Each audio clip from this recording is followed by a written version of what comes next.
All right, guys, I'm going to go over tonight's practice. We're going to do some more angling drills and checking, help a little bit more on our forecheck. We also talked about our defensemen supporting each other more in the defensive zone. We're trying to do a breakout that was lacking this weekend once we got under intense checking pressure. But we'll start here with the first drill. We'll line up both the teams just like this. You guys are going to take off with a 2-on-0 down the ice the first time. You guys will just pass back and forth. Once you get a couple passes in, you'll get on, you'll take a shot on the end of the ice on the left. Then you guys are going to curl around these two cones that are right here. As soon as you guys turn, coach is going to blow the whistle, and here come two back checkers. They're going to come around the shortest cone, and they're going to try and back check you and prevent you from getting all the way down at the other end of the ice where there's a coach. The coach is going to pass it to the loudest forward that's coming back. So make sure you call and be an opportunity for a coach. And back checkers, do your best to catch them before they are able to get a shot off. And if they do get a shot off, make sure you come back to the slot and clear out that rebound. Okay? And we'll keep those flowing out back and forth as well. Once we break up, we're going to come back in our zone. And we're just obviously going to be in half ice, but I'm just going to show you what it looks like here.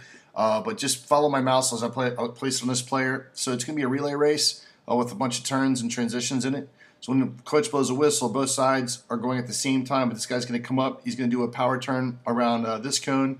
He's going to skate down here and transition that backwards, do a left pivot, and open up towards the inside of the ice. So he comes back around the top of the circle here. He's going to do a power turn around this cone, and he's going to come back down, and there's going to be a puck down here in the center.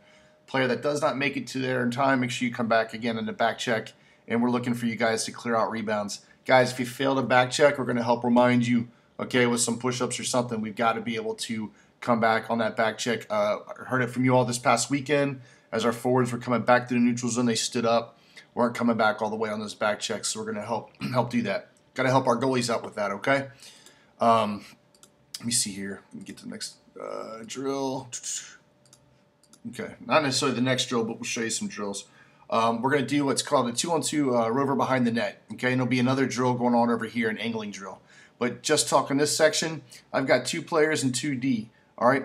Either one of you guys can be on offense, green versus black, but what's going to happen is we're going to place another player behind the net here, okay? And he can roam anywhere he wants back here behind the net looking for pass options out.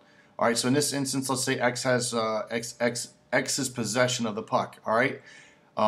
You guys want to see you guys pull up, pull away, become offensive opportunities. I always tell our players, let's mirror each other. So if the puck carrier behind the net is coming over here, this is no man's land. Right here around these dots is no man's land, okay? Most defensemen are going to stay tight to the net here. If you're out here, they don't consider you to be much of a threat. Obviously, if you pull up here and the defenseman were to pull up with you, what's that leave? Leaves this guy to do a wraparound, all right? So be open. Come up here to the dots. This man can come across and feed you for a quick shot. Goes both ways. Use all this area behind the net. If the green team takes it over, a change of possession, then they go on offense. All they have to do before they can shoot is pass it back down to the rover, and then they can shoot after that. And then obviously black X's, you're basically going to be on defense, looking for you guys to get net side as well. And again, nobody can go behind the net here. It's both a defensive drill and an offensive drill. At the same time, while that's going on, we're going to have an angling drill. And you know what? Let me see if I can pull it up real quick. All right, there we go. So we're going to have a station angling drill on this side of the ice. We're going to do it from a forward perspective and a defensive perspective, okay? We still have to get our confidence up playing the body. So F1's going to be here with the puck. F2's right behind him. F1's going to skate up, come around the furthest cone. F2's going to come around this cone, looking for a pinch off or a body contact check right here. Coaches are going to make sure we're moving our feet, not checking with our arms, but checking with our shoulders, making sure we have stick on puck as well. After everybody's rotated through there a couple times, we're going to do the same thing, except the second guy's going to be basically a defenseman. So forward's going to come up, doing the same pattern. The defenseman's going to come around skating forward. Once he transitions here, he'll be backwards. And I know Carson's a big fan of the hip check, so am I. We're going to help you guys get your timing out. And if the forward starts to get around you, how to transition and play the body on the transition too, as we have to open pivot and play that man. All right, so those two things will be happening on the same time. The 2-on-2 with rover will be over here, and then the angling will be over here, and we'll keep cycling everybody out as we do that, okay? We're going to take our defenseman, and I'm going to bring you guys right up here, and we're just going to repetitively do this so you guys really understand what we're looking for. So the coach is going to dump a puck in the corner. Obviously, DT is going to go to his position in front of the net. D1's going to take a look over his shoulder, come in at an angle, pick up the puck, and he's just going to feed the puck up to the coach. Once he gets the puck, he's going to feed that puck up to the coach. You guys are going to come up here and reset really quick, okay? And the coach is going to dump the puck in the corner again. Defenseman's going to come down here and take a look. His D partner is going to read it, and we're going to yell switch. And this defenseman's going to put the puck off the boards to his partner. He's then going to head into the front of the net as he carries the puck for a little bit of a breakout, and then boom, gives the puck back to the coach again. Defenseman, you guys will come up here and reset again. Coach is going to dump the puck right here. This defenseman is going to skate full speed and get it. I may put a checker on you, or it might just be me chasing you, okay? But either way, this defenseman is going to come in front. He's going to recognize that this D is under hard pressure going this way, and he's going to yell for a switch. And as soon as this D steps out behind the net, D1's going to put it off the boards for a switch. He'll continue around this way in front, and then D2 is going to take the attack and the puck and come up this side of the ice and then give it to the coach, okay? So just a simple dump in the corner, come get the puck on the strong side, feed it to the coach. Then there's going to be a dump to the corner. D goes to the net, recognizes we're going to do a switch, stretch across, put it across the boards. A reverse, rather, a switch. And then on the third one, coach is going to put a little bit of pressure on D2. D1's going to recognize that. And then obviously yell for the words for the puck to come up the other side of the ice, okay? While that's going on, we're going to have the forwards up in the neutral zone doing 2 angle passing catch drills and shooting drills. Our breakout, that first pass was very difficult for us to catch as forwards. And in the locker room, you guys said we were having a hard time also maintaining possession of the puck. So that'll be happening up here in the neutral zone as well. All right? Make sure I went through everything here with you. I did not. So we're going to do start the penalty kill. I told you we'll do penalty kill and power play this week, and I want to talk about it a lot more in our off ice on Thursday. But the first thing you guys need to worry about on a penalty kill is, number 1, keeping your sticks down on the ice. Number 2, angling, and obviously in 50-50 pucks, making sure we come away with that. So we're going to do a drill here.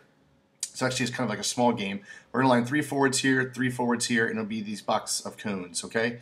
And so basically what's going to happen is the puck is over here on this side of the ice. One player on the penalty kill is allowed to go over and forecheck on the penalty kill, all right? The way the O's get points is by passing the puck across the ice without it getting intercepted by the penalty killers. And if they can get it across here like they just did, then basically that's what you have as 1 point, all right?